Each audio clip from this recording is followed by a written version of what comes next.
live from Juba, on air and online.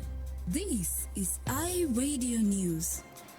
Hello, this is iRadio Afternoon News. First, here are the headlines.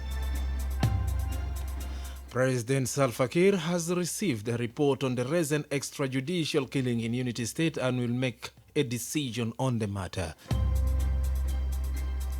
The Human Rights Watch has called on South Sudanese leaders to use the extension of the interim period to address the enduring insecurity, rights abuses, and the worsening humanitarian situation in the country. And the civil society organization is urging parties to the revitalized peace agreement to develop a clear plan for the redeployment of the necessary unified forces after their graduation. These stories and more coming to you in this news bulletin with me, Lugana Mulai, and now the news in detail. The President Salva Kiir has received a report on the recent extrajudicial killing in Unity State and will make a decision on the matter. This is according to SSPDF spokesperson Major General Lul Ruaikong. Earlier this month, in a video on social media, four men believed to be members of the South Sudan People's Army, led by Stephen Boy, were reportedly killed in firing squad. The victims were handcuffed and blindfolded before they were shot by soldiers in SSPDF uniforms in a bushy area. Speaking to iRadio, Major General Lul Roy says the Assistant Chief of Defense Force Operation, Tuai Chan, has compiled a report on the incident. Chan was assigned to Mayom County immediately after the killing of the area commissioner. It's not clear what role he played during his time in the area. But Major General Lul, however, said decision on what is next in... I beg your pardon, but Major General Lul, however, said decision on what next is incumbent on President Salva Kiir, who is the Commander-in-Chief of the SSPDF. He spoke to iRadio in an exclusive interview this morning. We have taken the first step, which was the submission of a situational report compiled by Assistant Chief of Defense Forces for operations, who was sent to the area immediately after the commissioner was assassinated. He came back last week, briefed the leadership, the high command of the army on the situation in Mayom County, as well as submitted a report on the same matter. The report is being read by the Chief of Defense Forces, after which he would forward it to the President in his capacity as the Commander-in-Chief of the SPDF, so that he makes a decision on whether to form an investigation committee or not. Now it is in the hands of the Chief of Staff and the Commander-in-Chief. They will be the determinant of what is going to be done next. In a press statement dated the 8th of August, the Office of the State Government confirmed the arrest of the 4 key commanders loyal to Stephen Boy, who were responsible for the killing of the Mayom County Commissioner. The press statement has not identified the names of the arrested individuals, but on the 6th of August, Boy's spokesperson said 3 of his top high-ranking officers, Major General Nyuang Garangkwal, Major General Paul Ruop, and Brigadier General Gatluak Majiok Lei, were arrested in Sudan. The statement said the individuals were then transferred to Unity State and handed over to the authority, a move Boy condemned. The Human Rights Watch has called on South Sudanese leaders to use the extension of the interim period to address the enduring insecurity, rights abuses, and the worsening humanitarian situation in the country. The rights group also appealed to the regional and international partners to enhance pressure on the government to ensure that institutional reforms are completed. The rule of law is restored. Early this month, the coalition government resolved to extend the transitional period for 12 months until December 2024. Lou Nelson has more on this story. Parties to the 2018 peace accord weeks ago said the extension is to allow for unification of the armed forces, creation of new constitution, and time to prepare for elections. The extension was, however, criticized by the Troika countries, some civil society organizations, and members of the public. But President Salva Kiir and his first deputy, Dr. Riek Machar, justified the resolution as a move to avoid chaotic election that risk returning the country back to conflict. In a statement, a South Sudan researcher at the Human Rights Watch, Nyagoa Tutpur, says the South Sudan government must take a dramatic shift in attitude and concrete steps to improve the country's human rights situation. She said, and I quote, "The last 4.5 years in South Sudan have been characterized by repression, violence against civilians, and attacks that have undermined efforts to complete the transition. The extension needs to be accompanied by a dramatic shift in the attitude of South Sudan's leadership and concrete steps towards improving the country's human rights situation," end quote. The International Advocacy Group said the extension takes place against a backdrop of widespread insecurity and a heavy climate of repression. It added that authorities have continued to encroach on freedom of expression and association, arresting and detaining critics, human rights defenders, and journalists. For iRadio, I am Lo Nelson.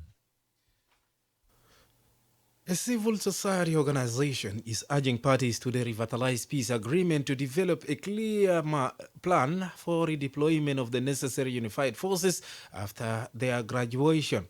The Community Empowerment for Peace Progress the Community Empowerment for Progress organization says the redeployment plan should focus on increasing the security capacity of conflict-prone states to protect civilians. Early this month, the parties resolved to stay in power for the next 24 months until December 2024, where elections are expected to usher in a new government. During the announcement of the extension, the unity government presented a roadmap for implementing the remaining tasks in the peace deal.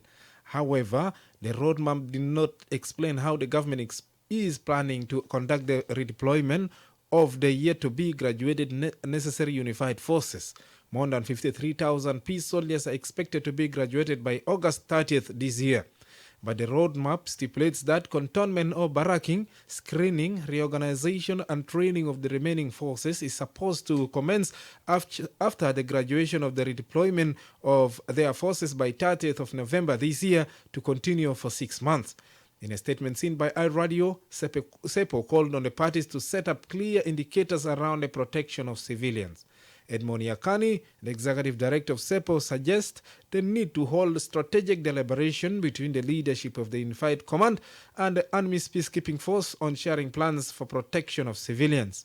According to Yakani, developing a well-coordinated security synergy between the government and UNIMIS will offer a proper security sector reform. You are listening to iRadio News. Ugandan High Court has adjourned to October the passing of a verdict on the case of South Sudanese students denied graduation at the Kampala University main campus 2 months ago.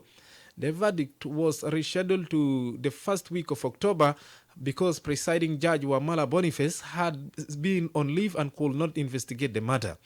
They are awaiting 300 South Sudanese students who completed their studies from the Juba-based Kampala University but failed to graduate. Last month, dragged Badru Kadungu Katerega, the university vice-chancellor, to the court. They accused Vice-Chancellor Dungu and the administration of betrayal by tricking them into paying their tuition for years at the controversial Kampala University of South Sudan. The tuition fees were allegedly paid via the university's account at the number 1 charter bank in Uganda. However, a few days into the graduation ceremony, the Vice-Chancellor made an abrupt announcement that he closed the Juba branch. Professor Dungu later defended this decision, saying the Juba-based branch suspended operations in 2017 after the South Sudan authorities demanded an unreasonable registration fee.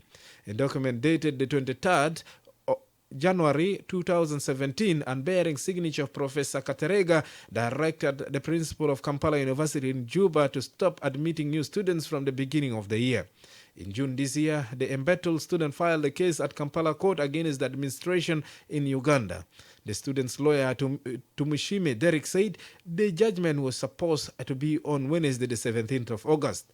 Meanwhile, Derek said the session has been pushed to October, which he protested as too far.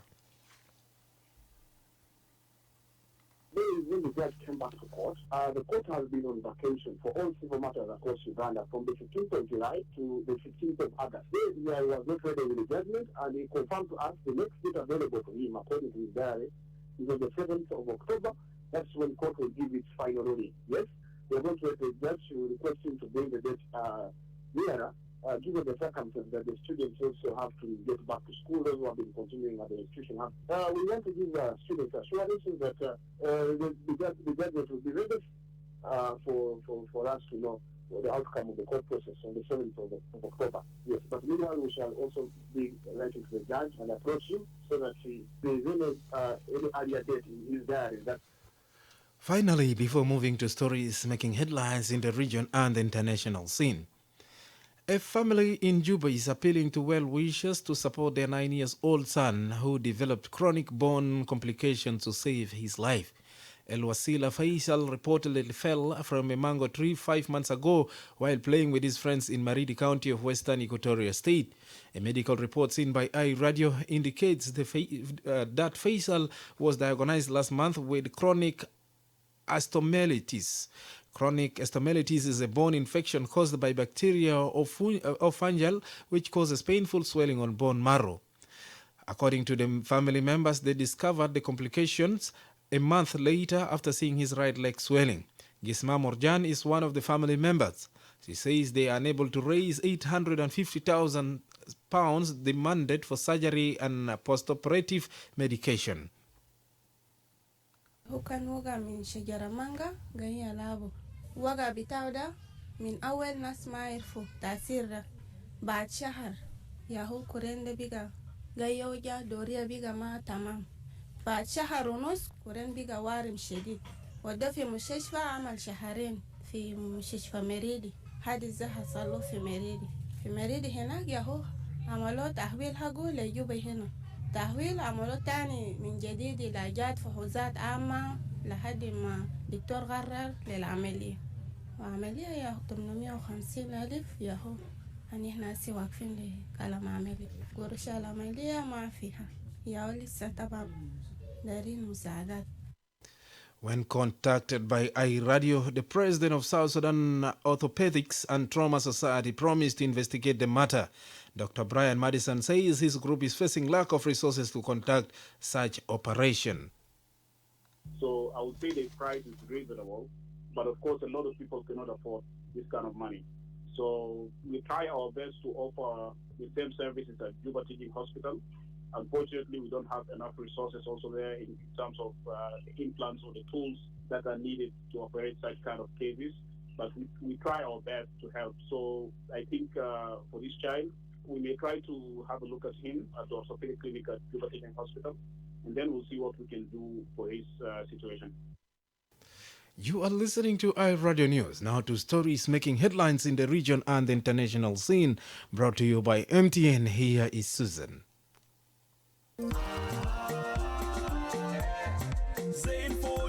It's time to swap. Swap to the best. Swap to the affordable. Swap to the fastest Zain 4G LTE. Yes, for the existing subscribers who are not on the 4G compatible SIM card, it's time to swap.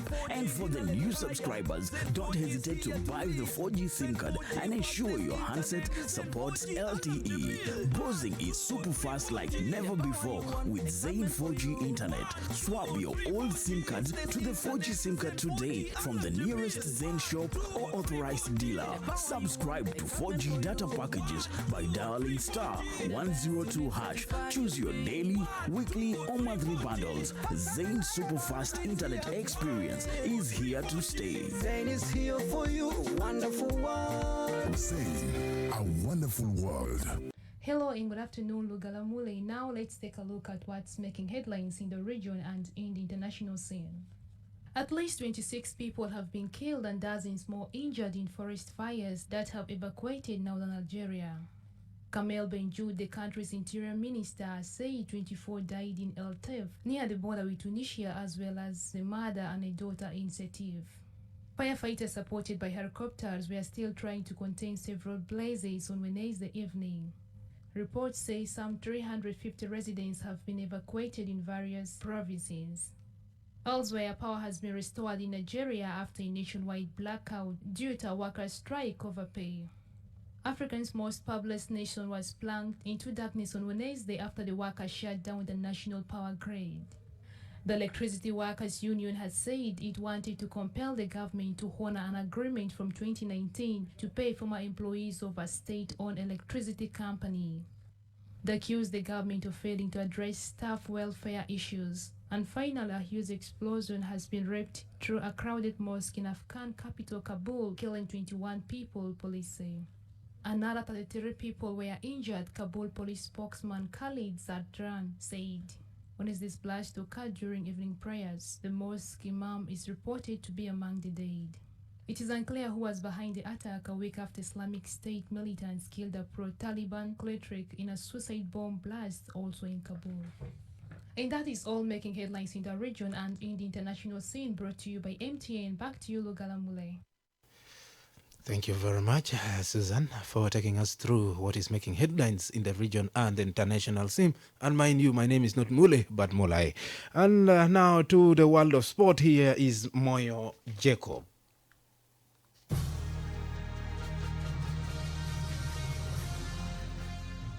Good afternoon, Lugala Mulai. And now let us start with the local sports. In the 2022 CAF Women's Champions League, East Central Yei Joint Stars South Sudan women's team defeated the Djibouti Republicans 6-0.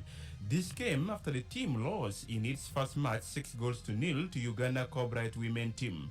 Mariam Lewis scored for Yei 2 goals in the 11th minute and a super hat-trick from Kanima Dibora Luka. On the third match, Yei Stars will face the Queens of Tanzania on Saturday, August 20th.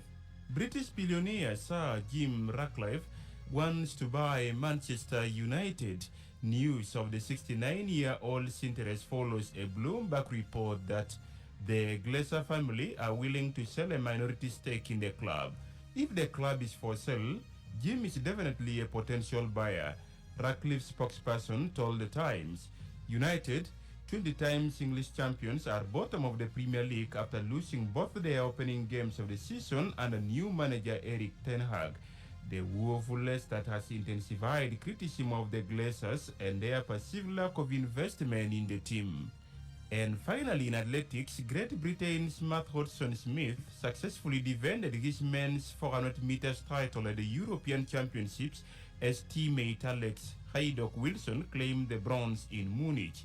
Hodgson-Smith moved away from the field in the final 100 meters to ensure he completed his set of 3 major medals this summer with gold in 44.53 seconds.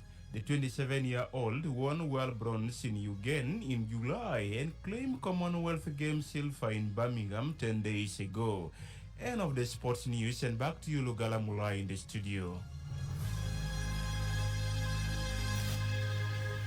Thank you very much, Moyo Jacob Felix, for taking us through the world of sports. You are listening to iRadio News, and to end this bulletin, here are the headlines once again.